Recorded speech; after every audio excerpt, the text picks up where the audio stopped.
Welcome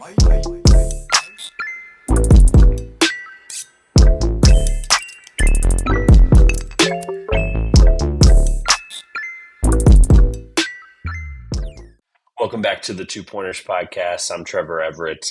And today, as you'll see in the title, I'm going to do some explaining here, first of all, but you'll also see in the title 2024 NBA End of Season Awards. And obviously now it's become an annual tradition. Grayson Hill drops by to talk about those awards. You'll hear our MVP, Defensive Player of the Year, all the way down to Executive of the Year, All NBA, First Team, Second Team, etc. We get into some really great discussion. It goes about an hour and a half. Definitely appreciate the support, no matter what award you're looking for to hear about. If you have any feedback, let us know your awards in the comments below. Just keeping in mind, the kind of disclaimer at the top here is that you'll hear kind of weird transition at the beginning potentially, and then at the end you'll hear me say, like, let's talk about those awards. You'll hear maybe cut out that a little bit. I don't know. I haven't decided how I'm going to do it exactly. But we were going to post the whole episode of us talking about like our regular awards. And then also I was going to schedule while I was gone. You'll hear me talk about it in the open while I'll be on a cruise. I'll be in the middle of the Atlantic Ocean, the Bahamas. I won't have any access to anything. And so I wanted to get a pod scheduled for you guys. So you'll hear our totally not real NBA awards, still workshopping the title as we speak. So it'll go out Wednesday, the following week. So I believe the 24th. But you'll hear, as you're hearing this at the beginning, you'll hear this intro, and you'll hear the regular awards following on that Wednesday before. So hope that makes a lot of sense there. Don't forget, Two Pointers is sponsored by SeatGeek. SeatGeek is the presenting sponsor. We greatly appreciate their support as well as your support if you use the link in the description below and use the code 2Pointers, TWOPOINTERS.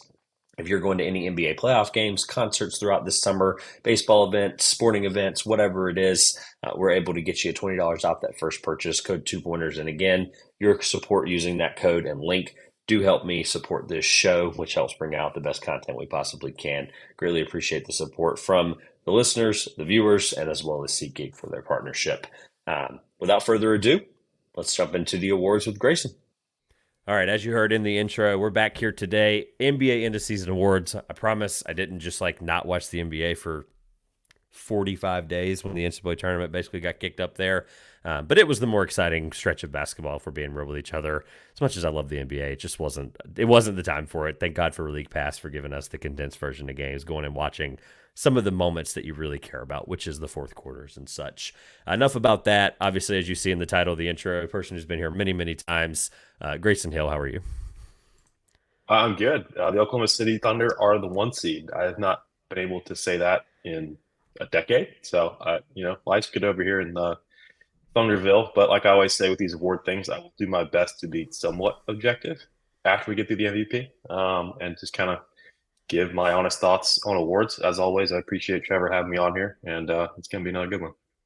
What's crazy to me is I'm pretty sure we had the conversation. I don't know. I didn't go back and listen to it. But were they the 1 seed when we did midseason? Because we did midseason basically at the midpoint. I mean, it was like game 43. They were flirting with it? I don't think so. They may have been tied for second or something like that. The fact right there. Yeah. The reason I'm bringing it up is I vividly remember a conversation to the effect of, can you believe all this and this and this that we're sitting here and that they could finish I remember saying verbatim, they could finish this year and be a 1 seed. And I said, the fact that that's the I didn't think it was going to happen. It's I did not think it was going to happen. Yeah. Well, lo and behold, here we are, and they freaking are. So the reason I bring it up is because there's just a lot that, it's going to play into a lot of these choices. Now, if they were like the 7 seed, these are going to be a lot more. Right. I don't even know the right word I'm looking for, but these would be a lot more. It's a whole different context. Yeah. It would be, yeah. And that's what makes these so fun, which is why we're going to add in some other awards as well. For those that are new here, we try to throw in some interesting awards towards the end, a couple of them being, I'll read them off real quick while I'm thinking about it. We did throw in Executive of the Year because I just want to talk about somebody that makes sense for this and kind of talk about why when you really think about why it needs to be talked about. And it's a legitimate award that's voted on, so forgot to include it in midseason. Honestly, it doesn't really make sense at the midseason mark, but enough of that. All NBA first, second, and third teams, all rookie first and second teams, which we'll get to why we did both the full team there. This is basically pretending Grayson and I have a vote. All defensive first and second team, and then we have the included ones that we kind of threw together, added, whatever you want to call it. LVP, also known as the least valuable player. League Pass MVP, it's a Bill Simmons favorite. Biggest surprise team. Don't even know why we're doing that one then, but we'll do it when it comes up. Most disappointing team that should have been relocated last year. I cannot wait to talk about that because I think there's a really interesting case. Should have been fired last month award, aka the Adrian Griffin Award, and we will be renaming that award this year when we get to it. So, spoiler on that one. Play-in team most confident in making a run, and then playoff team we are most confident in letting us down. Who's going to drop the ball? No pun intended. And then finals team, I have an interesting question for it, and then we'll pick the winners and stuff because this is going to go out Wednesday, April 17th. And then the next actual basketball thing you'll hear from me on this show will be 2 weeks from the time this episode goes up because you're going to see us two again. I'm basically just prefacing what's going to happen, and then we'll actually get started. You're going to see us again next week, but it'll be a recording that we do this week. It's going to be really confusing. Basically, we'll be talking about a completely unrelated topic to the playoffs as they currently are played, but the topic is related to playoffs. So it will make sense when you hear it. I'm not trying to spoil that now. So my question to start with this is, there's obviously a 65-game minimum for award eligibility. I hope you stuck to it. I never actually said it because I assumed that we would treat this like a real ballot. Thank you. How many players, if you don't know the number, that's fine. This is a trivia question. How many players do you think were fully eligible? And I don't actually know, by the way, if 65 is for every single award because there was guys that like had betting odds even when the season finished that I don't think played 65 games. We'll get to that. But I treated every single award, even the fake ones, as 65-game minimum. I hope. But at least the real ones. How many players do you think were fully eligible for an award based on the criteria out of 500 in the league or whatever it was? You can almost cut it in half because rotation guys, guys that are in that top 7 or 8, you can kind of lop them off just because it's tough to not have those coach decision nights. I would say for any award, 120-ish, 150-ish maybe. It's closer to 150. Too high. Okay. It's good. Closer to 150. I'm just making sure I get the correct number of actual NBA players to give you a percentage because when I did the percentage originally, I almost couldn't believe it of guys that registered a minute this year.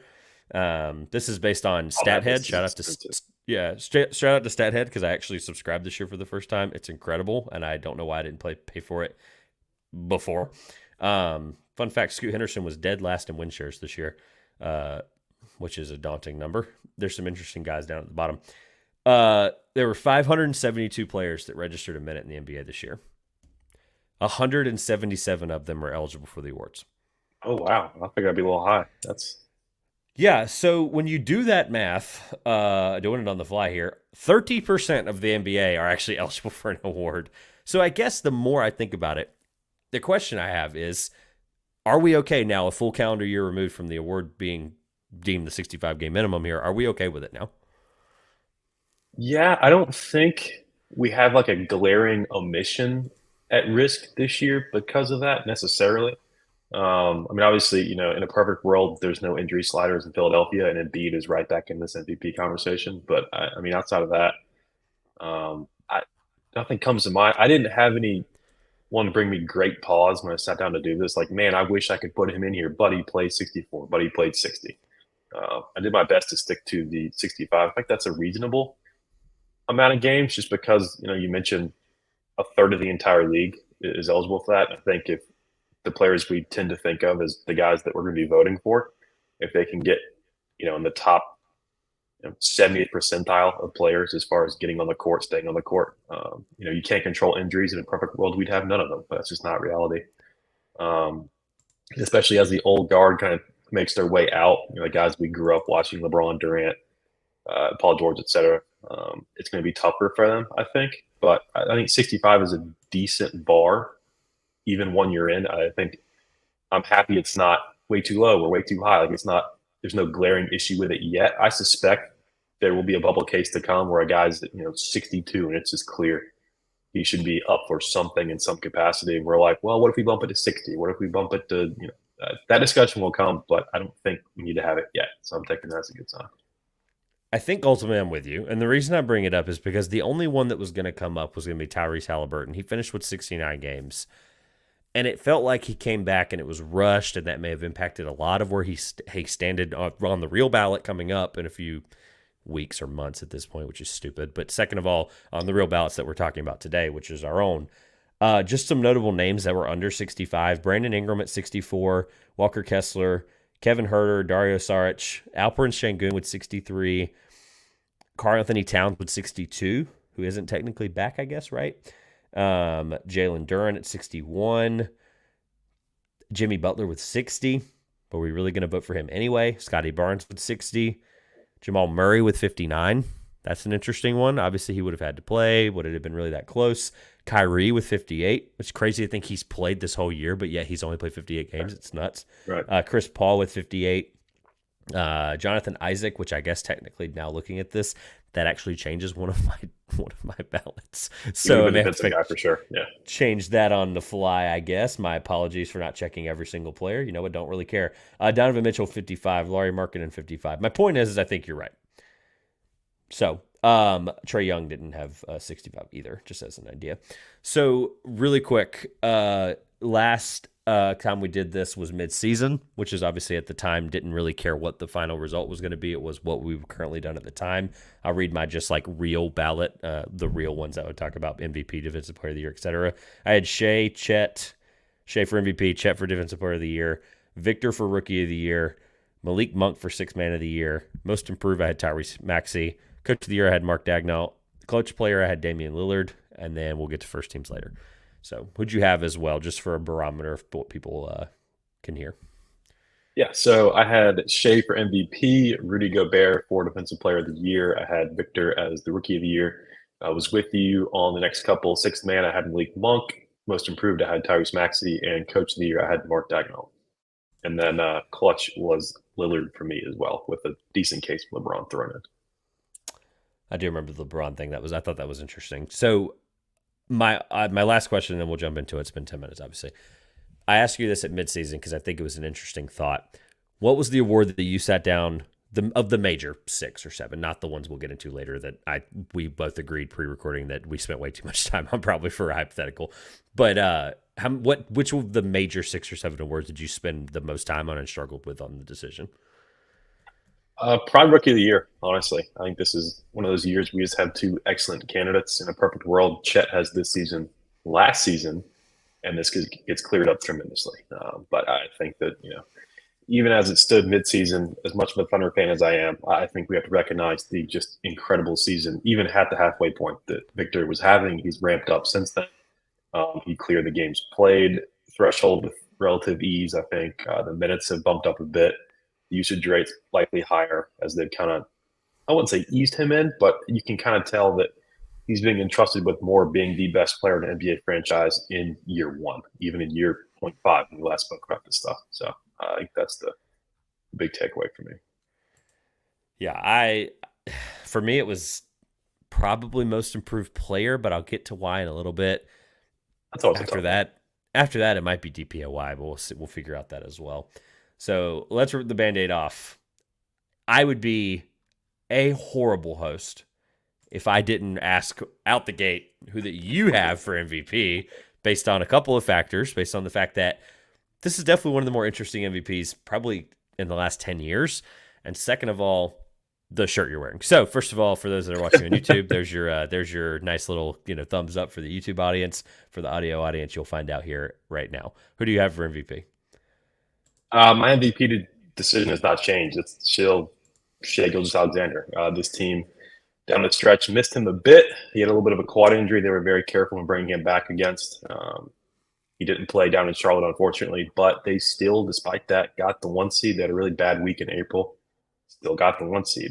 Denver maybe lost on purpose to San Antonio. I don't know. We could look at that 5-second violation for hours. But I think that, if you said preseason, what does someone have to do out of the West to win MVP? You probably said, we'll be the 1 seed, meaning you're better than Denver. We beat Denver 3 out of 4 games. Jokic missed one of those. I'm well aware. So I will say 2-1 when both candidates were on the floor. Shai had a turnaround jumper against Denver in Denver to win the game that ultimately decided the 1 seed.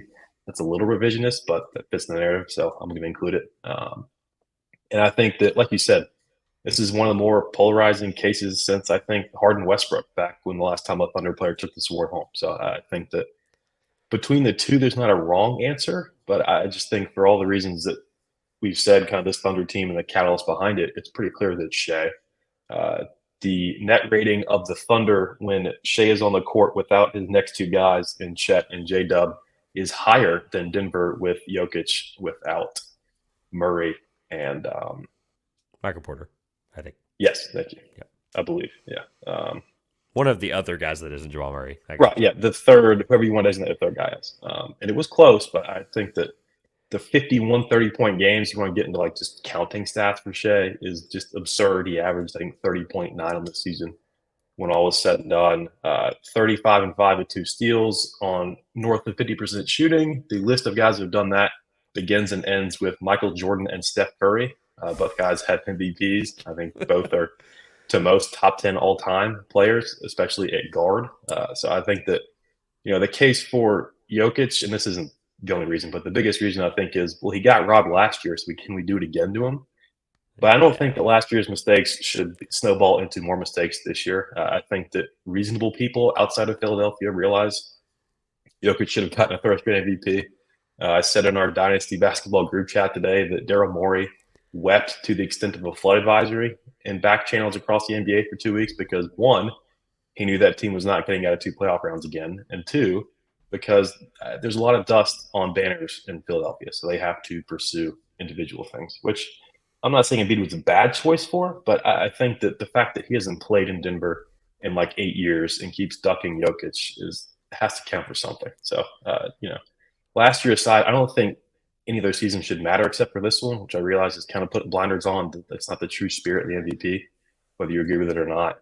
But I think that if we're going to mark in NBA history who had the most important season to their team this year, it has to be Shea. I can say 1 seed 100 more times. I didn't believe it preseason. I didn't believe it midseason.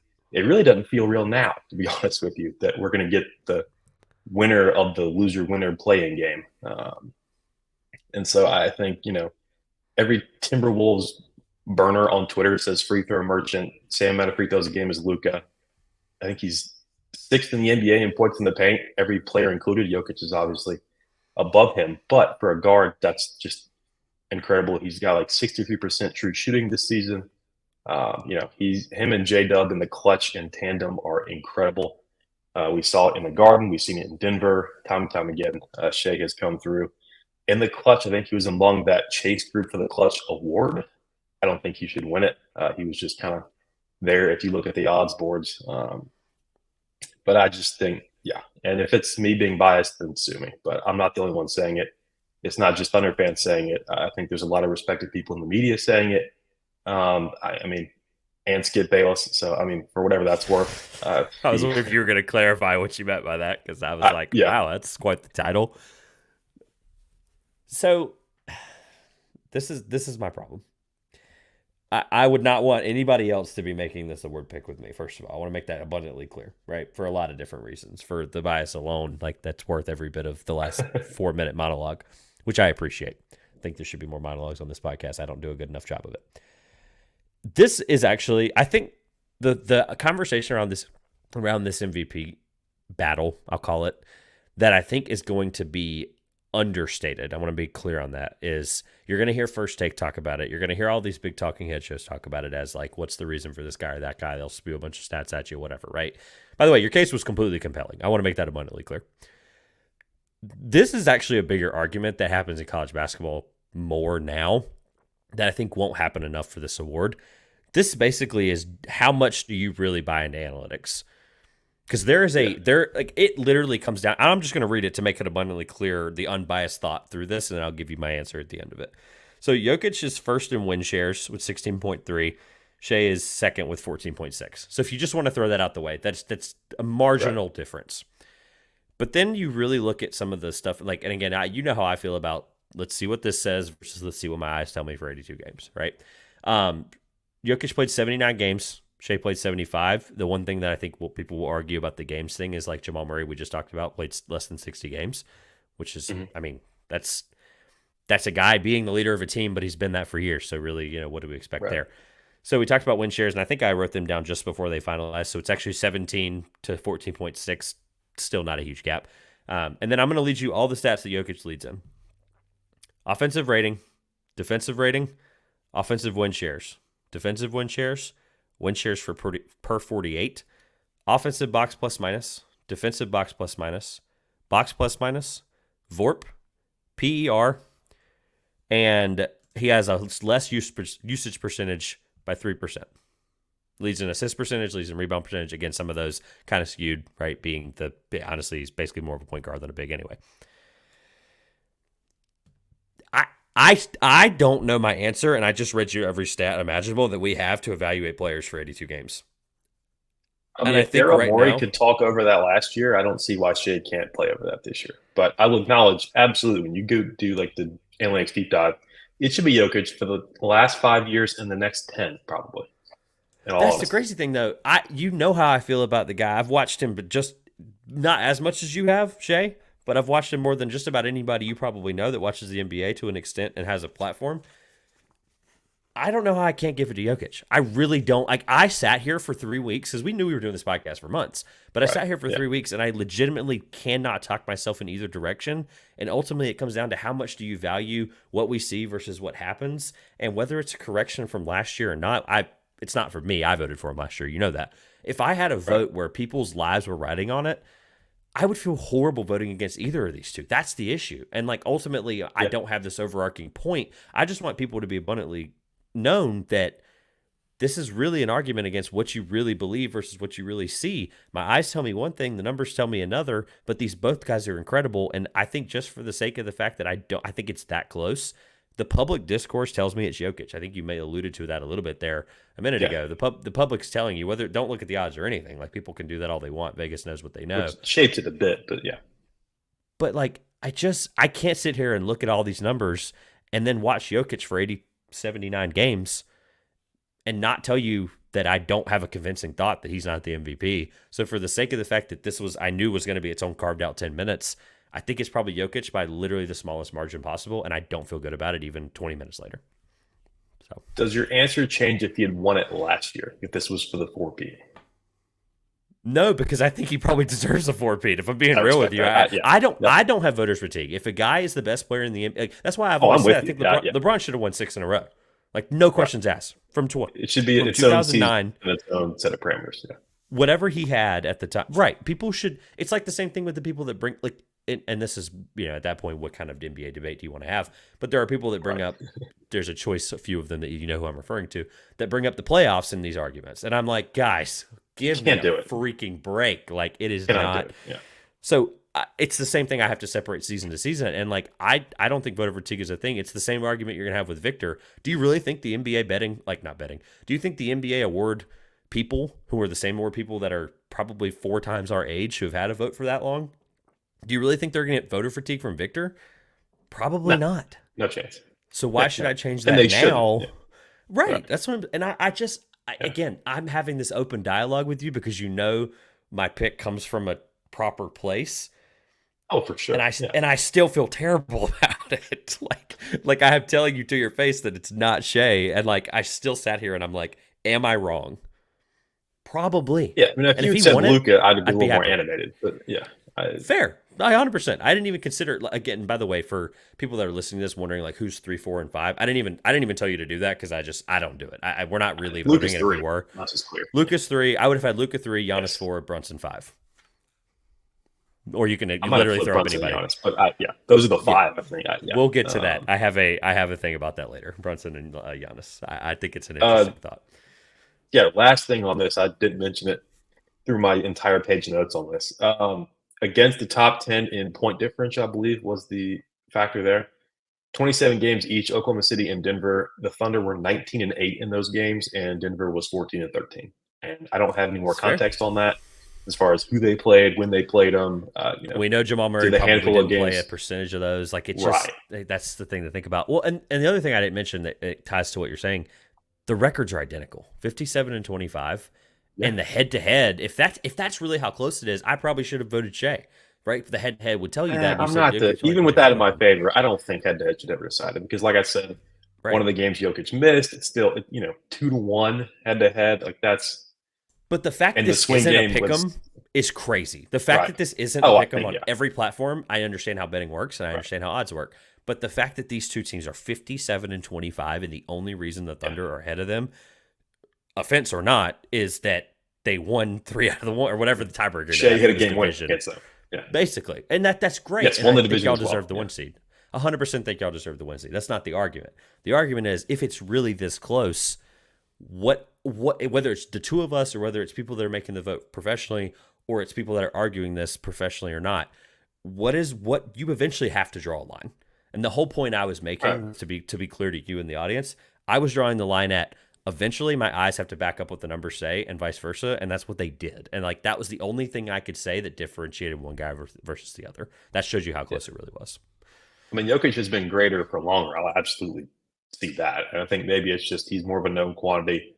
He's not sneaking up on anybody, nationally or otherwise, and he's still this good. He is still the best player in the world, which is not what the MVP award is, but it oftentimes has been. Although, like you said, LeBron should have a dozen of these things at this point. But whatever, LeBron's standard is so clear. Any other player ever in the history of anything, I think that's he's like an alien. Him and Tiger Woods, as far as expectations go across sports in any era, are just you can't even see the bottom of the ceiling people hold them to. But it just doesn't the whole fatigue thing and just this whole argument as a whole. Like the fact that Larry Bird's the last 3-time MVP in a row is ridiculous. We should have had a couple. Yeah. Like, hello? Like, did Michael Jordan not exist in that same time frame? LeBron? Dwayne Wade? Yeah. I'm just giving you all these kind of names. Dwayne Wade should not have been the third name I brought up, but you get my point. Like, Luka. He's in the mix. Like, Jokic. I'm naming guys that could have been at least in that top tier. Harden, another one. Harden probably could have won a couple in there together, right? Like, I mean, there's just a name. Durant probably could have won 2 or 3 in a row there. Yeah. Correct? Giannis, another. Exactly. We just rattled off freaking 40 of them, and like the fact that, and I'm pretty sure Jordan didn't win 3 in a row. I feel like the NBA history brain in me is like making sure that's right, and I'm second guessing myself, but I don't think he ever won 3 in a row. They don't have it listed. They have the championship listed in order there. So regardless, all right. Anyway, people get my point. Basically, I'm pretty sure the whole stat comes up as Larry Bird would have been the last one, and then Jokic, if he had done 3 in a row, would have been those two. I remember that being a discourse. Mm-hmm. So 25 minutes later, we ultimately landed on Jokic for me, Shea for you, and I don't feel great about it. You do, which is ultimately what I expected to happen. Defensive Player of the Year. I'm going Wemby. I'm going Wemby. I'm so freaking glad that you did this. All right, let's do it. Let's crack this open because it's again there are other deserving names, but I mean, come on, what are we looking at?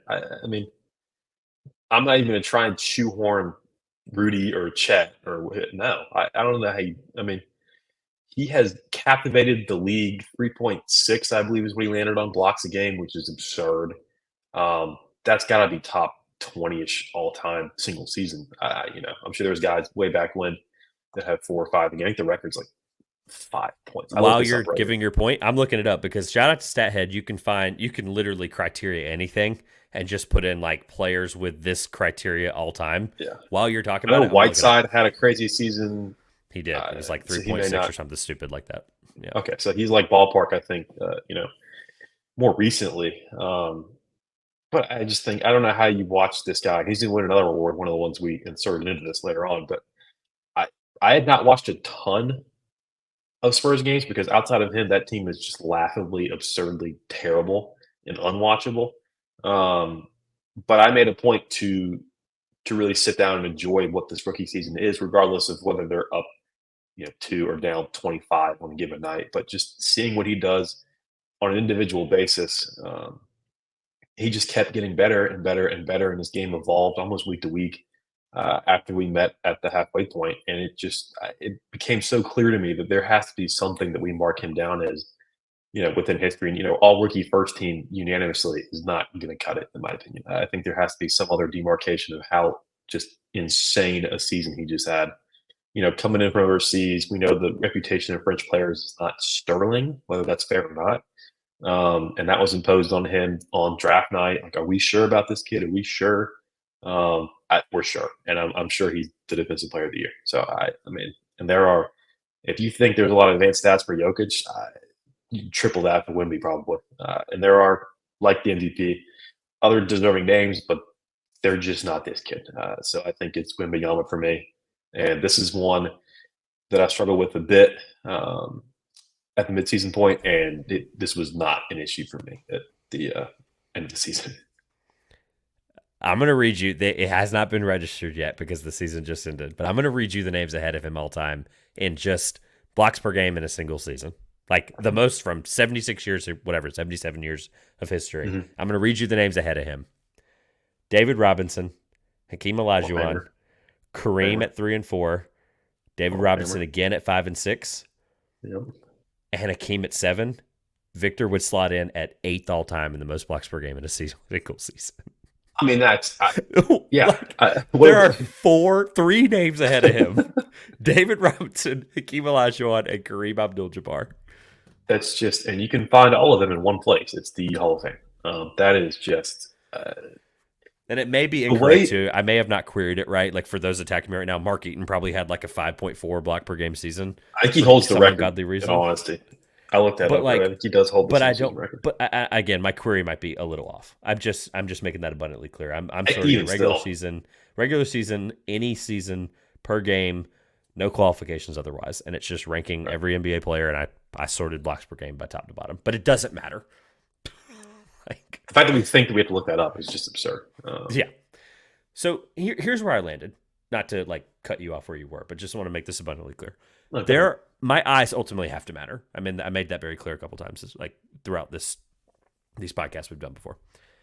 When you watch him, and I'm not even talking about the 3-on-1, like the 3-on-1 that everyone's going to play and it's going to come to mind, where he like contests that it's him. I'm just going to relive it for a second. He's in the paint. There's a guy attacking the rim.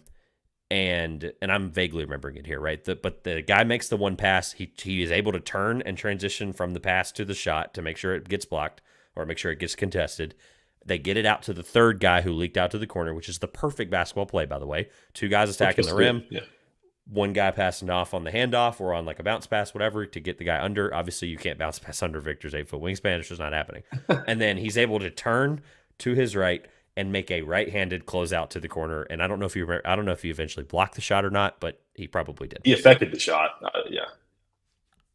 Regardless of that, there are so many of those plays this year that I can recall to that I don't care about any other number with Rudy. There is nobody right now that makes a greater impact offensively in the NBA when he's on the floor. There's no one else. None. No. People are going to spew at us. They're 24th in team defense. I think that's a testament to the team around him more than him. Yes. So that's it. That's all I wrote no stats down. I literally wrote 0. Which is why they're 12 and 70 as well, despite his just incredible season. But yeah, you can't penalize for the rest of the team. They picked number 1 for a reason. I mean, you could say that it was in the frozen envelopes or whatever, but they were a bad team, and he has not, miraculously fixed this team, but from what you can pinpoint on an individual basis, there is no question, at least in my mind, it sounds like your mind as well, that he's the Defensive Player of the Year. So I have nothing but appreciation for the fact that we agreed there, in all honesty. I told you at the top that I thought about it really hard and struggled with it, but then the more I realized what I said, it's between him and Rudy. There's no questions asked. I have the New York Post posted the odds at 9 a.m. on the 14th when everything got finalized last night. Which I guess technically that would have been before the season ended, but you get my point. They closed with Rudy being the minus 2,500 favorite, and Victor was plus 950. It's okay. He very well may not win it. Just like Shea, from what I've seen on confirmed ballots, whatever Twitter accounts are to be believed with that, it's likely going to be Jokic for MVP, which is fine. I'm okay with being against. At least if I have a strongly held belief, if that does not reflect in the awards that are announced in 6 months when no one even remembers this stuff anymore, so I will sleep just fine at night. We should be talking about them Friday, straight up. We should be talking about them after the play-in's over. It's dumb. Let Doc Rivers MC on April 30th every year and just get it over with. I don't know. To call back to the MVP really quick, Nikola Jokic minus 500. This is via FanDuel. I've been tracking that. Yeah, Defensive Player of the Year was BetMGM, but nonetheless, Jokic was minus 5,000. Luka was 21-1, and Shea was 46-1. I'm sure NBA Twitter will give Luka a nice trophy. I get it, but Yeah. That being said, yeah, We've he is third. already It's addressed it. unfortunate. Yeah, there's always a third place guy. He is the third place guy. If that's not enough flowers, then I'm sorry. Beat the Clippers, even though it's playoffs. Anything else about Victor defensively that needs to be said? Because he's about to get brought up again for me. Shocker. I think I don't know it how is I can give a literally guy defensive player of the indescribable, year. and we tried to describe it. And honestly, Stupid. just go watch highlights. You can watch defensive highlights of him, just defensive, and be Just mesmerized. don't even watch highlights. Spend the $12 on League Pass. Like, it's worth he alone made NBA League Pass worth every dollar this year. Yeah, it's 50 cents a day, and it's I don't know how in my right mind I could have a conscience and tell you that I picked a guy for Defensive Player of the Year but didn't give him Rookie of the Year, since he's a freaking rookie, for crying out loud. So I'm just going to make my life easier, and I'm just going to tell you I have him for Rookie of the Year, and if you have Chet, I'm not going to cry about it. I don't. I tried to sit down and like ease my way. I don't. I really didn't believe you. I was like, wait, what? Okay. No, I really did sit there and try. Like, what can I say that makes me not sound like just a biased hack? And there's nothing. I did a whole open on it this year. I did a whole he was open supposed on to play we the need year to for be you really at the midseason honest. point. Yeah. Right, because I was trying to be objective. I was trying to be like, okay, let's be real with ourselves for a second. It's not probably him, but he is the victim of the most hyped draft prospect since LeBron James, maybe Zion, probably LeBron James. Yeah, living up to skip it Zion in year altogether. one. It's LeBron, period. Yeah. He lived up to it. Now, if he had missed more than, if he was under the threshold, this is easy. If the defensive numbers were not ridiculous, this is easy. If he's not adding tools like mid-game twice a week, this is easy. But I mean, I'll say one thing about Chet Holmgren: 82 games played. So all the durability idiots on Twitter that had MDs next to their purchased blue check marks, you're all idiots. He played every game this year. He is by far the best second-year player. And the rookie thing is unfortunate as far as, yes, he's a rookie. Yes, he's a second-year pro.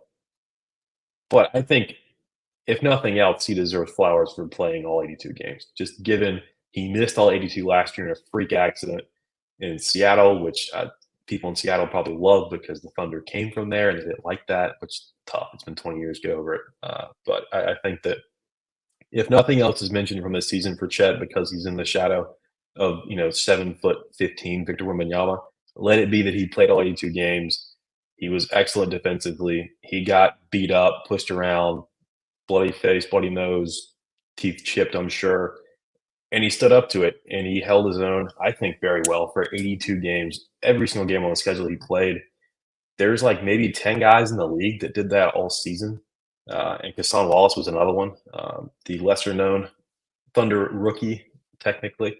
I have it really right impressed here with that duo. I have the 82 game club right here. If you want me to read like it, 9 guys maybe. Sabonis. This is in no particular order, I think, based on StatHead. Buddy Hield played 84 games this year. Indiana, Philly. I don't know how that happened, but that's really funny. That's cheating. Yeah, I don't understand. I'm still trying to sit here and figure out how that's possible. Yeah, I don't know. So 83 I can understand, but 84 is what's getting me. Sabonis, Chet, Jonas Valanciunas, shout out. Peyton Pritchard, he started 5 of those. Austin Reeves, that one surprises me. Paul Reed, Obi Toppin, Bobby Portis, Harrison Barnes, Nickeil Alexander-Walker, Mikal Bridges, and Cason Wallace. Christian Brown, Jalen Green. Sorry, I thought the list was over. George Niang, Reggie Jackson. That's the list. So, yeah, it's impressive, is my point. I was just bringing it up as just hey, most of those guys are role players except for him and Sabonis. Yeah, and Pritchard is a product of the Celtics winning like 85 games this year. So that's also impressive. I think this is an insane hypothetical, but I'm just going to ask because I feel like it would be a disservice to this podcast and you if I didn't ask this. Would Chet have won last year over Paolo, knowing what we know, assuming maybe he sat out 2 years and was still eligible? I don't know. Like however you want to carbon copying this year's output last year for the sake of example, probably. Yeah. Oh, I think absolutely. I think Paolo people left draft night. Oh, he had a hell of a year. It'd be similar to this year with Chet. Like, yes, you lived up to it. Yes, you've been incredible. But But There's Paolo's one there. guy on the planet, right? Yeah. There's one guy on the planet that outdid you this year, and he happens to be a rookie, and he happens to have beat you for this award. And I think it would have been a compelling case last year too. And obviously, we hope every year that every guy drafted plays every game. It's incredibly rare, just because of role and what's needed of rookies in certain places in certain cities, and what you're joining as an organization when you get there. Um, but the fact that we selected Chet 2 years ago, and now he's the number one overall seed, number one seed in the West, in his playoff debut, I think is incredible. So, yes, I think he beats out Paolo just because there was a hot debate on draft night of who was the best player in the draft. I don't think we had that with Victor's draft necessarily. So I think that added fan to the flames. Would have made it fun to sit and break down and give thoughts on. But I think ultimately, if you're giving me 23 Chet and 22, I think he takes home that award. Something that to look at, we can move on, I promise. But something to look at when it comes to, we've had 2 awards technically, and we're 40 minutes in. Shocker. 3 awards. Win shares per 48 is something that is rated very highly for rookies because of the minutes and the lack of role and that kind of thing. It's literally one of the 1, 2, 3, 4, 5, 6, 7, 8, 9, 10 counting stats listed on Basketball Reference. It's one of the 10 listed is win shares per 48. Paolo was 0.047 last year. Chet's this year went 0.178. So, I mean, he clears him in impact. And I understand it was winning in the situation, but that's a significant number. And if it's that close, I'd have to do an even deeper dive into it. Again, stupid hypothetical that I don't have an answer to. All right. Let's keep going because I think this is where it kind of picks up speed a little bit. 6th man of the year, I went with, I'll tell you the 2 candidates that we probably both have. Is it Malik Monk and Naz Reid? Yes. Okay. I'm just going to lay out the fact that Naz Reid started the season as a 150 to 1 favorite, or odd, whatever you want to call it, whatever word, insert there. Right. As of yesterday, Malik Monk was minus 250. Naz Reid was plus 225. If someone in this world has a 150 to 1 ticket for Naz Reid on 6th man of the year, call me. I will put my phone number on YouTube for 0.5 seconds and pause it and find it. Call me, please. I went with Naz Reid, and here's the only reason. They both, I think Naz Reid started a few games. I had to pull it up really quick. He did when Cat was hurt. Yes, yeah, perfect. But that doesn't excuse the fact that doesn't excuse the fact that up until that point he did not basically the entire year. And then head-to-head wise, or just like stat comparison wise, Malik Monk did win the season series against each other 2-0, for what it's worth, if that matters to anybody. 80 games to 72 games played. So Naz Reid, if you think about the 8 games that he played more than Malik, subtract that from the 14. It's really, he only started that much of a difference. Malik leads in points. Naz Reid leads in rebounds. Malik leads in assists. I made that case at the midseason mark. He was basically the point guard when De'Aaron Fox was off the floor. And then Naz Reid leads in the following categories: steals, blocks, for field goal percentage, 3-point percentage. This is a big we're talking about on multiple attempts, 3 to 5 attempts a game. I have to pull up that exact number. Effective field goal percentage, blocks plus minus, and VORP. He leads in basically every single statistical category and only leads in points per game, or doesn't lead in points per game by 2. And he's the winning impact player on a team that is 3rd in the Western Conference, with their 2nd best player being hurt. 3rd best playing player, depending on who you ask. And the Kings are the 9 seed. I'm going to go with the guy that impacted winning on a better level. I went with Naz Reid. Yeah, I mean, for me, you can look at the starts. I do have it with me. Monk did not start a game, and Naz Reid started 14. He was pressed into that role because, as we mentioned, Karl-Anthony Towns was hurt. Speaking of injuries, unfortunately, Monk has not played since the calendar flipped to April because of an MCL sprain, I believe, off the top of my head. So I had it, neck and neck until then. The last 2 weeks of the season don't shape an entire award, but when they're that close and a guy misses, I think that's important. Minnesota is the 3 seed, as you mentioned, because of what he was able to accomplish in those starts when they didn't have Towns. I realized it is a 6-man award, but you'd like to think the guy can step up if he's pressed into duty. Monk didn't really have that chance necessarily, but I think what Naz did in the time he did have as a starter for this team, I think it was 12 games or so in consecutive fashion when Towns was hurt. I think he's kind of back now. I'm not sure, but this cuts off after game 82, so it doesn't really matter. So I give it to Naz Reid for that. You mentioned the stats. He's very actually competent and then some from 3. I watched a good bit of Minnesota down the stretch just because of their closeness to Oklahoma City in the standings. Just kind of keep an eye on what they were doing night to night. And he played excellently well. Fantasy leagues do not matter, but I had him in my fantasy league when Towns went down. He was excellent, very efficient, which is kind of what I can glean from that beyond much else. So I think, like we've mentioned a couple times now, there are two clear guys, and I think unfortunately for Monk, missing the first 2 weeks of this month, the last 2 weeks of the season for me, kind of made me feel a bit better about giving it to Nas Reed. So I will join you on the Nas Reed train for 6-man. It just goes to show you that betting is always and will be, no matter how smart we think we are, is a crapshoot. Yes. 150 to 1 is insane. Let's move on. Most improved player. I genuinely, to this moment, just like last time, don't have an answer, so I'm going to ask you. I think it comes down to two guards, both in the East. I think it's Kobe White or Tyrese Maxey. And I think just because this was close for me, I think Kobe White's a great story, underrated because the team he plays on and their lack of direction as a franchise. Somehow, so I did give it to Maxey, which he should get credit for. But I did go with Maxey. I think I've been following his career, since the draft. I think he's one of the more polarizing players in the league. Doesn't get a lot of credit because of the bigger stars per se that were in Philadelphia. They had Jimmy, they had Harden, they still have Embiid. This is not an elite team in the East anymore, at least just because of Embiid's lengthy absence, unfortunately, with the knee issue. So I think that's, I don't think Maxey should be dinged for how the team did without the best player there. I think his improvement has kept them alive. They had math to get out of the play-in. I don't think they're firmly in the play-in, but I just think that the kind of leaps he's had, I think he's started the year as a better player than Kobe White. He's still a better player than Kobe White. But I think the jumps, as you get into the upper tiers of NBA players, those jumps get much, much more difficult. And so I gave Maxey the lean just because he was a known quantity coming in. They expected him to do well, and I think he still outperformed expectations. So Kobe White deserves to be a finalist for this, deserves credit for helping DeMar DeRozan keep this team afloat. Without Levine, without Ball, Caruso, I don't know if he missed games this year. I feel like he's been dinged up in the past. My memory might be extending past this season alone, and I'll mention Caruso later as well. But I think both played pivotal roles in their teams being in the postseason. But I went with Maxey just because, like I mentioned, the degree of difficulty with improvement as you rise among the ranks of players in the NBA, it just gets that much more difficult. So I went with Maxey for this. I'm just going to concede and say that I was between Maxey and Jalen Williams. I'm surprised. See, I'm with you as far as in midseason we said, do second-year guys really need the nod for this?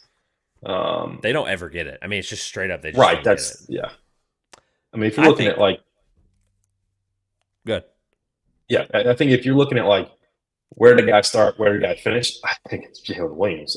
But as far as, and like I mentioned, I think that Maxey was the known quantity. He had expectations that were much higher, at least initially, than Jalen Williams, and I think he exceeded those. And Jalen Williams, I think, should be a third finalist in all honesty, but I just don't think and we can go into market narratives, et cetera. I could give you all the tinfoil hat stuff, but I think that for what it's worth, Philadelphia being more of a basketball city per se than Oklahoma City, whether that's fair or not, I think Maxey will win. But I think there's absolutely a case for Kobe White and Jalen Williams. Yeah, I don't think there's another third candidate. I think it's those three. I think the real argument is the guy that I would have voted for if he played 65 games on the dot would be Şengün. So the guy I would actually have is probably the real winner. Is the guy that wasn't even eligible because he played 63 games.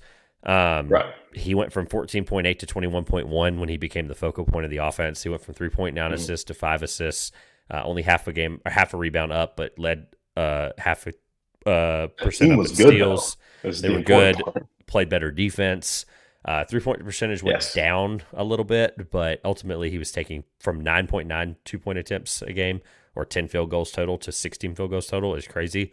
Mm. And I think he was an incredible player this year. I think just what I saw, I think would have talked me into that. So the real winner for me is Alperen Şengün, but I'll give it to Tyrese Maxey because that's who I also had. I just wanted to hear if I was just missing somebody. And the odds believe us, by the way. The odds are, I'll pull up the same document I've had this entire time.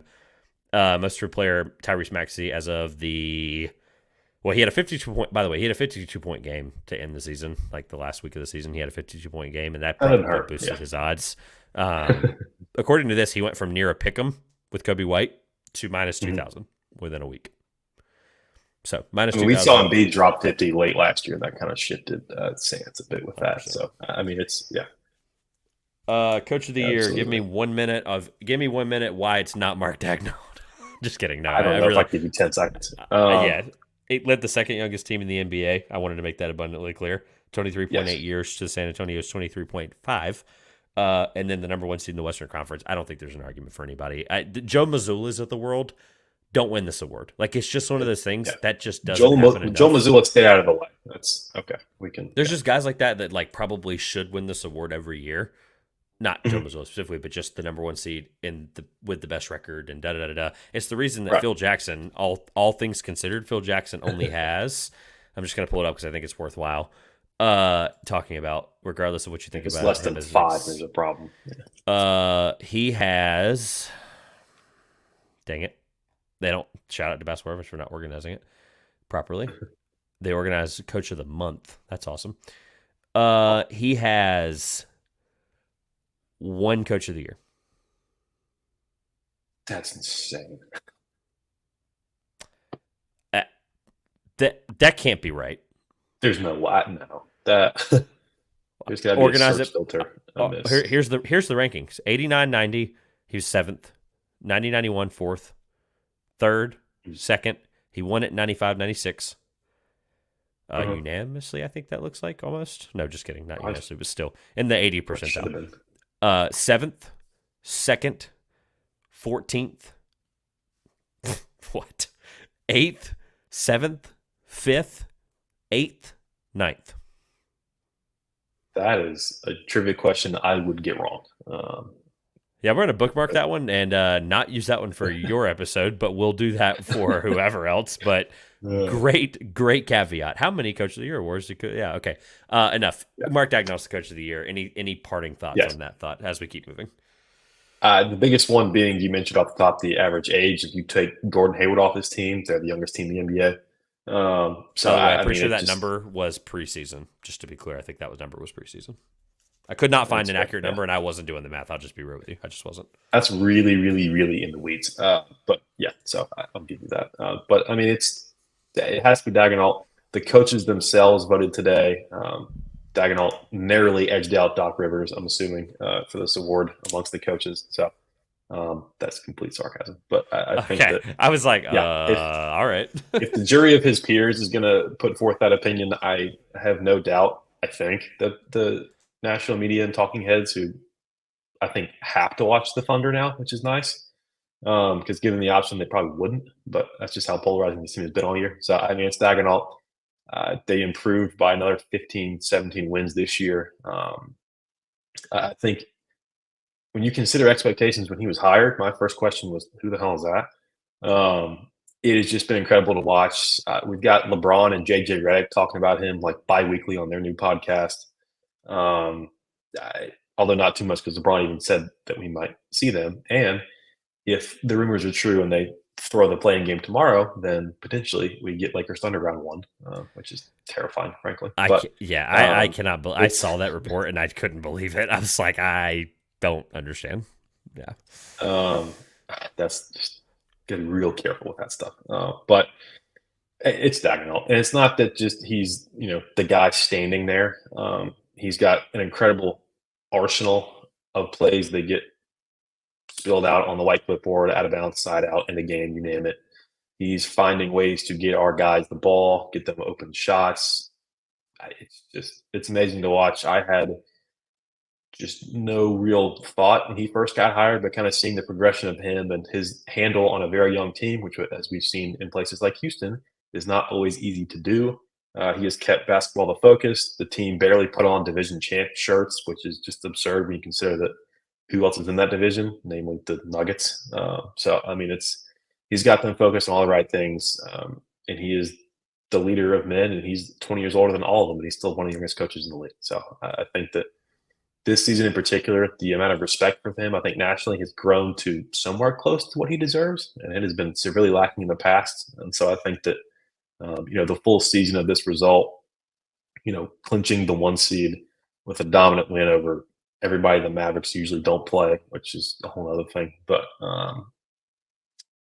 I'm extremely excited for him. He's not one to acknowledge individual success at all when it comes to his own accolades and what's coming for him down the line. So I think that he might crack a smile when they give this to him, but I think that he absolutely should get it. And this is the first one where I'm like, it is the winner, and then there are the rest. I don't think there's really, other than, of course, Missoula, the 12-game lead on the East, et cetera, number 1 overall seed. But if Phil Jackson doesn't get the nod for having the best teams, then I don't think Joe Missoula should. So no, I'd be floored. So his record over the last couple of years, 14 games under 500 still. Yeah, which is sad. 45 game, 0.45%. 45%. 14 games under 500, 17 games under 500, 1 game under 500, 16 games over 500. He finished second last year, so by God, if he doesn't win it, it's right. He was the finalist last year. Yeah, that matters. So, all right, let's be really quick on these next two. Clutch Player of the Year. I know we probably have different answers. Clutch Player of the Year. I went with Kyrie Irving, and I'll give you my 30-second elevator pitch why. Plus minus was 3.8, which I believe was 4th best. I'd have to double check. I don't think it really matters. But he had a positive plus minus in clutch, which is impressive nonetheless. In a 50-something, he's not eligible. Damn it! I don't care. I wasn't gonna say it. I was gonna let you go and then be like, he did play 58 games, but I see your point. I'll give you the rest of the case, and I'll tell you why. 16-4 record in the clutch, which matters. 60, 42, 95 splits. That'll play. What? 4.2 points per game, which does rank second to one guy we're going to talk about in just a second, I know for a fact. Craziest buzzer beater I have ever seen in a long time. Mid-range, switch hands, left-handed, deep flow. Like, the moment is what stuck out to me. It was like, okay, all the stats That's the clutch shot of the year, I think. Which adds to the case, but then I realized he doesn't play 65 games. So, you know what? It's DeMar DeRozan, isn't it? It is, yes. They're under 500. I don't... Anyway. But the 24-16 in the clutch, I think that needs to be said. You can separate that from their atrocious record outside of those games. He's got a 119 offensive rating individually in clutch time, which is the last 5 minutes of the game, which if you're saying, why does Kyrie's 4 points a game matter? It's a very short and tiny sliver of games. So you only have that last 5 minutes. 97.1 defensive rating. I think that should matter a bit. I know he's getting up there in age, but that shows, he's at least going all out on both ends these last 5 minutes of games. He's got a better plus minus than Steph Curry, a name I think that will come up if you glance at odds for this. The 2-point and 3-point shooting edge went to Steph, but it was very marginal. And in game 82, if we're talking, what have you done for me lately? They pushed the Knicks to the brink. I think a 1-point loss in overtime. He had 5 points in the waning minutes of that game, sent it to the extra period. We'll get to that game very shortly. It's on the list for me to talk about. So, I think it's DeRozan. He's kind of been known under the radar as a clutch player. He does play for the Bulls, who do not win a lot of games, period. But I think the fact that they've won 24 or 40 when given a great chance to steal a game speaks volumes to me. And that was the reason I went with DeRozan for this. Yeah, I'm not going to argue. I could sit here and pluck around stats. Technically, Michael Porter Jr. has the most wins, 54% from the field. There's a lot that goes into it. I don't care who wins it, but if Kyrie played 65 games, it should have been Kyrie Irving. As ridiculous as that sounds out loud. Executive of the Year, I'm going to lay out Brad Stevens' case, and then if you have anything to say, I'm going to put a clock for 30 seconds because I'd be surprised if this award gets talked about publicly for more than a minute. Willing to make change. I went Brad Stevens, to be clear. Being willing to make changes that were necessary. He traded for Drew Holiday by trading away Marcus Smart. Traded for Kristaps Porzingis, which is a risk in and of itself. I know some of this is gambles paying off. But he brought in 2 top assistants, Charles Lee and Sam Cassell, and he stuck with Joe Mazzulla and brought confidence to that locker room. that case alone, I don't know how anyone wins Executive of the Year other than I know there's a Sam Presti out there and all that stuff. But the fact that those moves led to a 14-game lead in the East or whatever the hell it was, Right. it's Brad Stevens. I also focused on this year. I also focused on transactions. For me, I went with Nico Harrison, who, if you don't know who that is, you don't want to Wow. Google, that is the general manager of the Dallas Mavericks, because at the deadline, That's good. he This brought is in good. PJ Washington and Daniel Gafford. I think they're 22-9 post deadline, good for third in the NBA behind the Thunder and Boston, probably.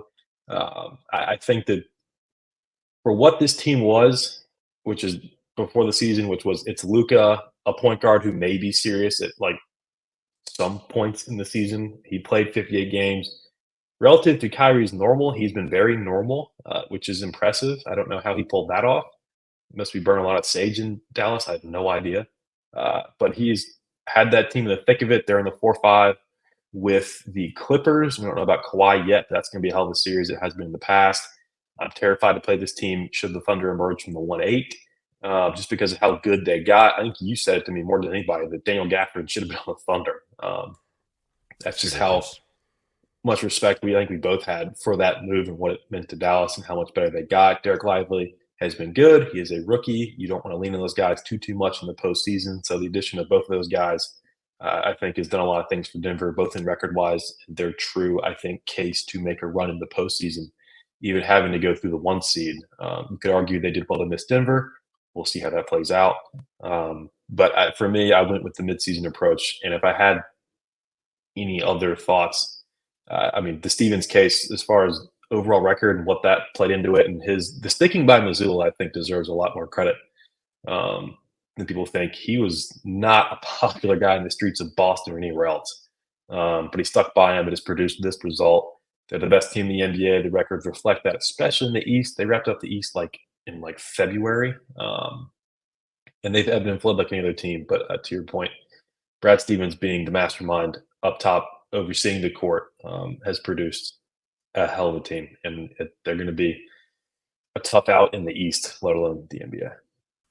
Look, I don't know how else I need to tell people that you're getting incredible value when you listen to the Two Pointers podcast. We just talked about Executive of the Year for 2 minutes at the 59-minute mark. I don't know what else I need to give these folks, because this is Bill Simmons will not do that. Yeah, this is incredible stuff. All right, so let's get into some fun stuff. All NBA teams are next. Again, I don't know how we're going to spend more than 2 minutes on All NBA first team, because I would be floored. I would be floored if we had, honestly, All NBA first and second. We should have lockstep. After that, it's a conversation, I think. But I'll go ahead and give you my first team and see where we are. Actually, we'll do this.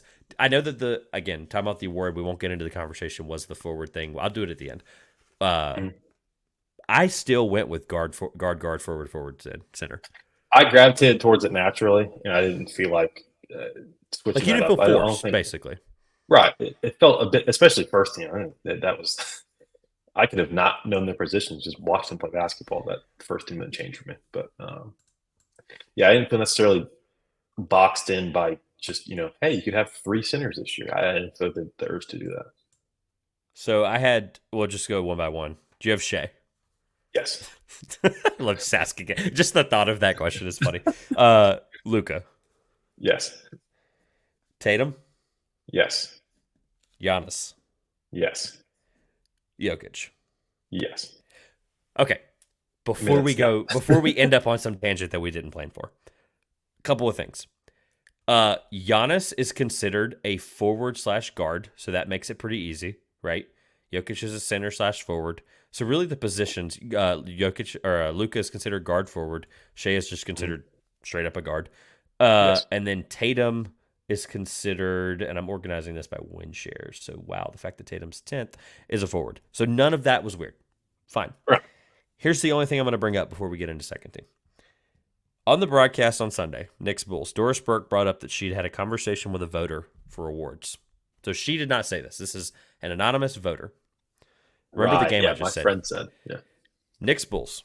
Yeah, with a voter for the award. She is not a voter, to be clear. I will give her defense in there. She is not a voter, which is kind of interesting when you think about it. I assumed she was. That's surprising. She had a conversation with a voter for the awards, and that person said, "quote," and I'm paraphrasing roughly. As soon as I heard it, Sure. I ran to my laptop. Could Brunson end up on the first team over Giannis because of the Bucks' lack of success? That was the quote. Okay. I'm going to read you Giannis's case. Of course, we both agree, so this is kind of moo a little bit, but here's why. Yeah. Giannis averaged 30.4 points per game on 61.1% field goal percentage. No player, zero players in NBA history have ever averaged 30 with over 60% from the field. The closest guy was Kareem, and he averaged 30 point whatever and 57%. The Bucks were a 3 seed, firing a coach with 30 wins. Which was tell me lack of success is insane to me. So I just want to make that abundantly clear. This isn't an argument or debate. I doubt we were going to even I'm just making this point because this is an insane thing that was brought up. I mean, they wouldn't start Brunson in the All-Star game 8 weeks ago. Like, what are we doing? And by the way, if he finishes top 5 in MVP voting, that doesn't make him a first-team All-NBA player. I love New York. Right. I love the media. I love everybody involved around that organization other than those James are separate entities. However, but to tell me those are the parameters that I was told, and to tell me that's the case is lunacy. So with that out of the way, I just wanted to. I knew that you weren't going to have anything with it. That needed to be said, though. I think that's. I didn't prepare you for it, and that's why I didn't say anything because I just wanted to make it abundantly clear. I was going to play a game and be like, "How many players have averaged 30 points per game and 60% from the field?" It's 0. Actually, it's 1. His name's Giannis. Now it's ridiculous. 1. Anyway, all right. So we've agreed on the first team. Yes. Second team, because obviously I want to get to some of the stupid awards people are actually going to listen to them. We'll go again. I like the 1-by-1 thing. Funny enough, Brunson. I went with Jalen Brunson here. Yes, easily for me. Yes. Anthony Edwards. Yes. That's the only guy I would argue on the first team. My question would be, who the hell do we take off? That's the thing is you don't. And I get in sort of discourse and one of the, in my opinion, more clear-cut first-team All-NBAs in recent memory. There's a real interesting argument. They always are pretty clear-cut, to be clear. I think there's a weird there's some outlier years, but there are. The more I thought about how good these players are.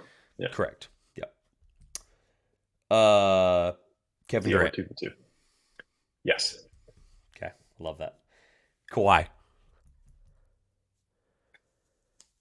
I have him third. Okay, we'll get to that in a second. I'm just writing it down so I know where we are. And then Anthony Davis. Yes. Okay. The question is, who do you have? Who do you have instead of Kawhi? That's really where it gets weird. Have you heard of him, LeBron James? Okay, so all right, I hate to do this because we've never done this on a pod, but just make the argument for why. Over Kawhi. I know what year he's in. I watch him. He's putting up triple doubles now, albeit in Game 82. That was an important game for seeding. They thumped New Orleans. Now, will that carry over to tomorrow night? Wednesday night. It is tomorrow night. We'll let him play it out when you listen to this on Wednesday, on Tuesday. I don't know. Doesn't matter. Regular season. I just think I have so much respect for what he's been able to accomplish. And I get it. The team, relative to their 2 best players, sucks. Fine. I get it. New Orleans is right down. Or not New Orleans. The Clippers peaked in February. They've kind of sputtered. Kawhi is hurt. Kawhi is an All-NBA player. But I am in true awe of what LeBron James has been able to do statistically. I think he locked up like 27-7, whatever he's done for like 9 straight years that nobody's ever done consecutively, whatever that stat is. I'm paraphrasing, which is my fault for not writing it down. But I just think that, again, how are we going to demarcate certain players, certain years, certain points in their career? LeBron James is a top 10 player in the league, and that may not translate to all NBA teams, especially if we had the positional rigidity, but we don't. So I just chose he was going to be in one of my 3 teams, and I gave him the edge, the second team, just due to degree of difficulty, because there's no tougher opponent in the NBA than Father Time, and he has, frankly, whooped his ass for 20 years now. And the fact that he's still in the discussion, and I get their play-in team for like every time the Lakers have been in the postseason, they've been here since the play-in was incarnated. And that quote from him when they first did it is not going to age nearly as well as he has, unfortunately. But be that as it may, I've got to get LeBron here and have any kind of conscience about where I chose to essentially award what he's done this season. And putting team success aside for a bit. So that's the question, though. I was go here. Perfect ending to that. Talking about conscious, does it bother you that you have two players, not even like two players period in the 15, but two players period at 47 and 35? I get the record's positive, but they're 8th seed in the West. Does that bother you? You have two guys in the top 10. Let's just be real. It's a 1 through 5, 5 through 10, 50 through 15. It's just how you have to look at it. Does it bother you that there's two guys on an 8 seed team on the second team? When I look at the East standings and I look at the West standings and I consider the players, if you did an all play-in team, West versus East, I think the West would be arrested for aggravated assault because they would absolutely murder the Eastern Conference. It's so true. There are more Hall of Famers on the West play-in side than there are all-stars on the East play-in side. Well, and I think that, the West is hard, whatever, but this year it is truly stark when you look at differences from league to league.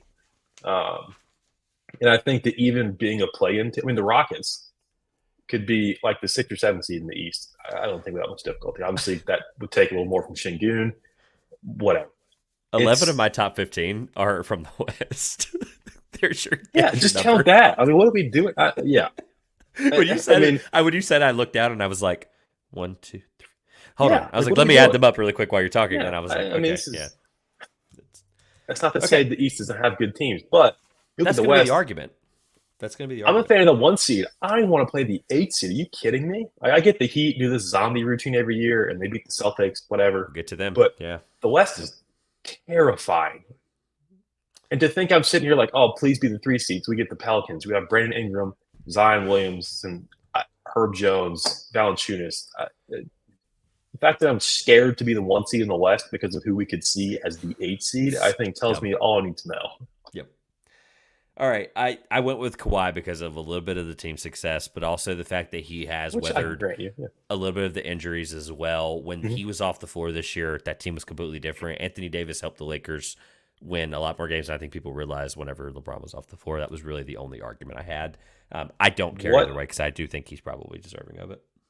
Quickly, how much do you give credit to Russell Westbrook for having this team look like they care? Look, on a nightly basis when he was injured versus when he was not. My opinion. That's my only point of contention with that. Is abundantly clear, like on this podcast, that it has changed 62 times since he's left Oklahoma City. However, I can't understate how important Kawhi is as the impact guy on the floor on both ends. And I took the both ends part into consideration. Well, and it's not even that; it's the defensive aspect of it as well. Again, I can sit here and pick stats. Yeah. Right, and I had to ultimately, like, example, Anthony Davis is 6th. Not that we're arguing Anthony Davis here, but he's on the second team with LeBron. Anthony Davis is 6th in win shares. LeBron is 16th. Kawhi is only one spot ahead of LeBron. So, like, there's minimal differences there. Anthony Davis was the most impactful player on that team. So I was basically looking at it as the second best player on the Lakers versus the best player on the Clippers. So I know that Russell Westbrook was incredible to the Clippers. And look, and it's at the end of the day, you have to draw the line somewhere, and I eventually drew the line at the fact that Kawhi, this team is a 9 seed without Kawhi. Like, he just is. Like, even with Westbrook being on the floor and helping them out, Westbrook complements what Kawhi has been able to accomplish. I think that's a correct way to put it. Absolutely, it changes the entire pace of the game, but ultimately it came down to Kawhi being that kind of player, which is why I talked about it. I don't care that we disagree there because honestly, I think both answers are right. Third team, Steph. Yes. Yeah, even with the fact that he played 65 games this year, I honestly thought he played like 42, but I just felt like he did. Him, honestly. Devin Booker. Yes. Paul George. Did not have him. Okay, this is where we're going to get into a discussion. It's going to be really interesting because I have some left off. I have a really long list of left off guys, and we'll get to it. I went with LeBron as my. I'm saving one player on purpose for 15th, just to be clear. Say in the Kawhi spot. Okay, yeah. LeBron, you had Kawhi, so basically we flipped the two. Yes, right. The last guy I had was Jaylen Brown. See, he's at the top of my honorable mention list. I had Sabonis. Okay, so this is really just a matter of, do you like prime rib or do you like Sirloin.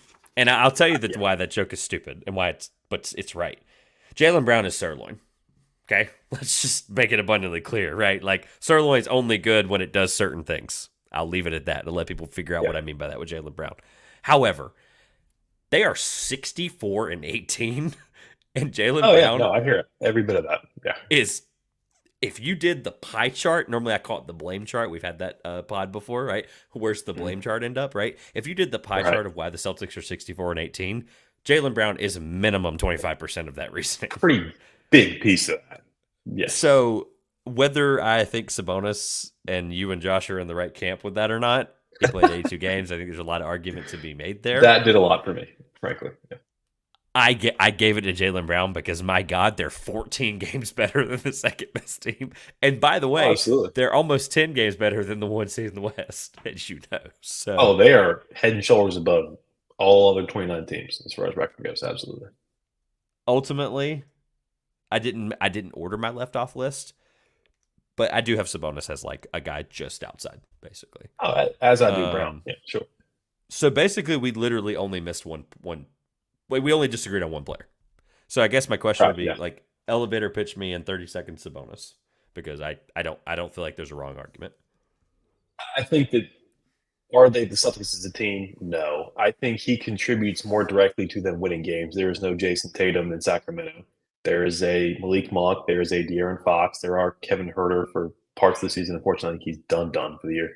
The 51-2-3 double-double game streak was incredible. The Thunder ended that in like game 81. You could argue if that counts as ending it or not, whatever.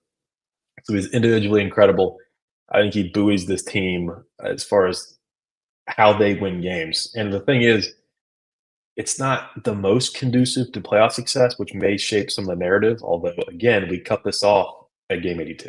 So it does not extend into when the Celtics maybe beat the Heat and when the Kings probably don't make it out of the play-in, to be frank. That is a very real possibility. They may have one game left in their season if they drop the game in Golden State tomorrow, Tuesday night, the 16th, so the day before you hear this. But similar to Josh, the 82 games played thing, I think, to me, at that position and what he goes through, he is like a year removed from Draymond, like stomping on his ribcage.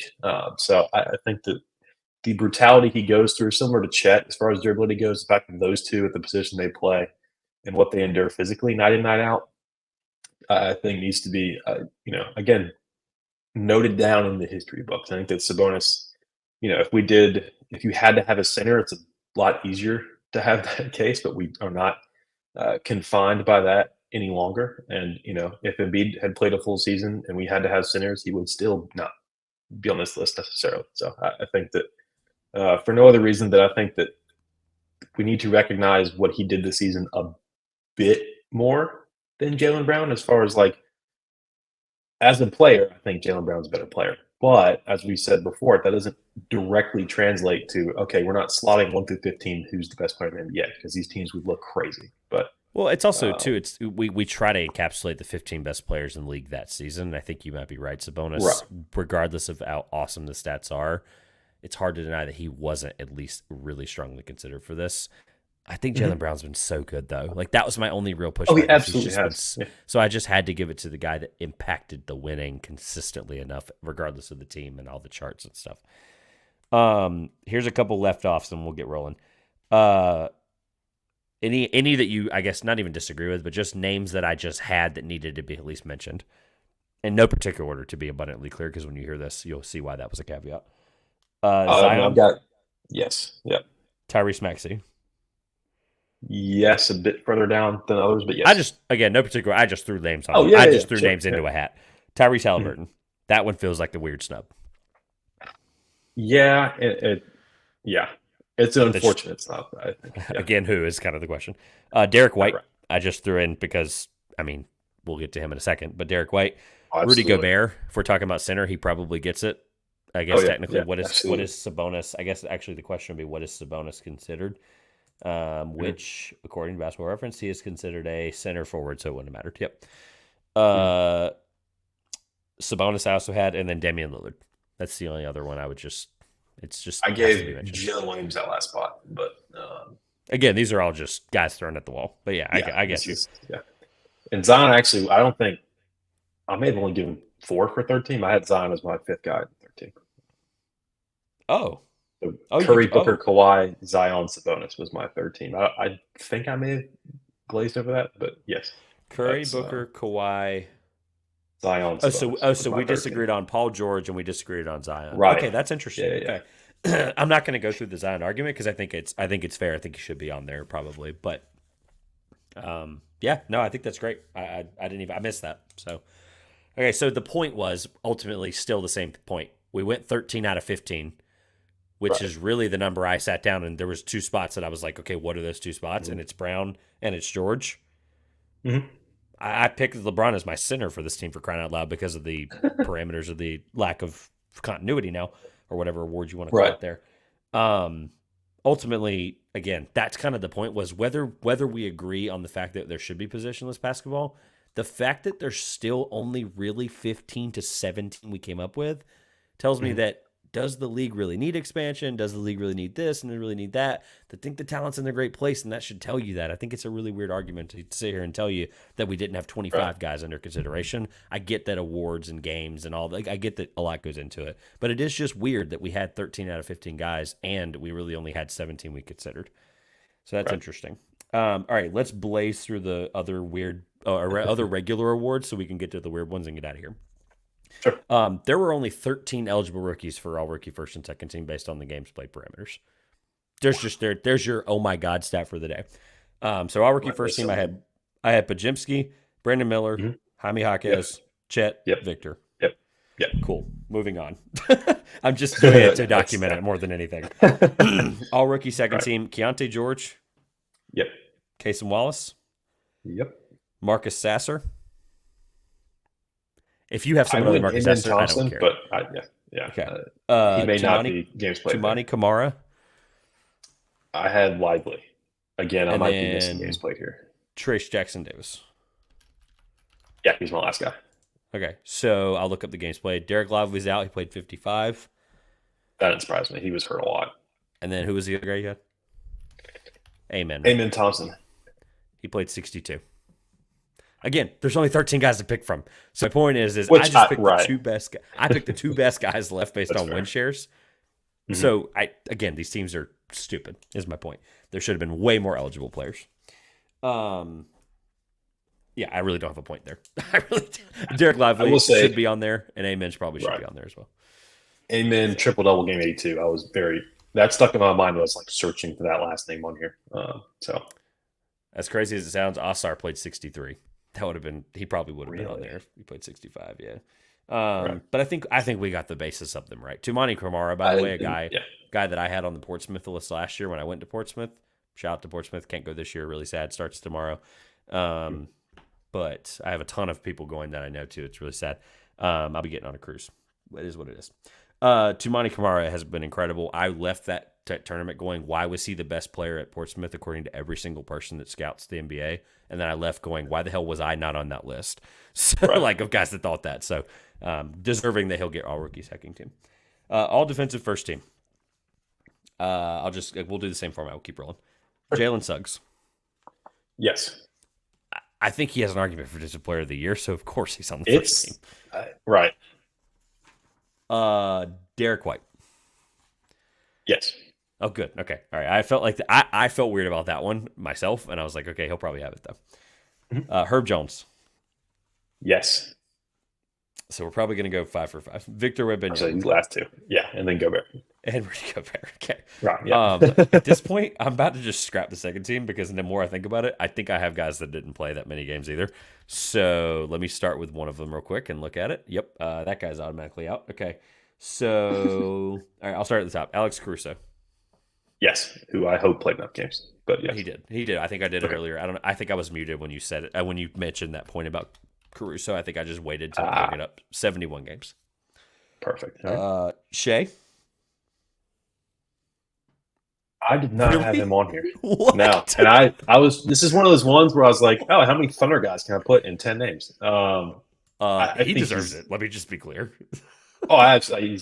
He was like my 11th. He's tied for first in steals per game this year with He's 2. extremely disruptive. Yeah.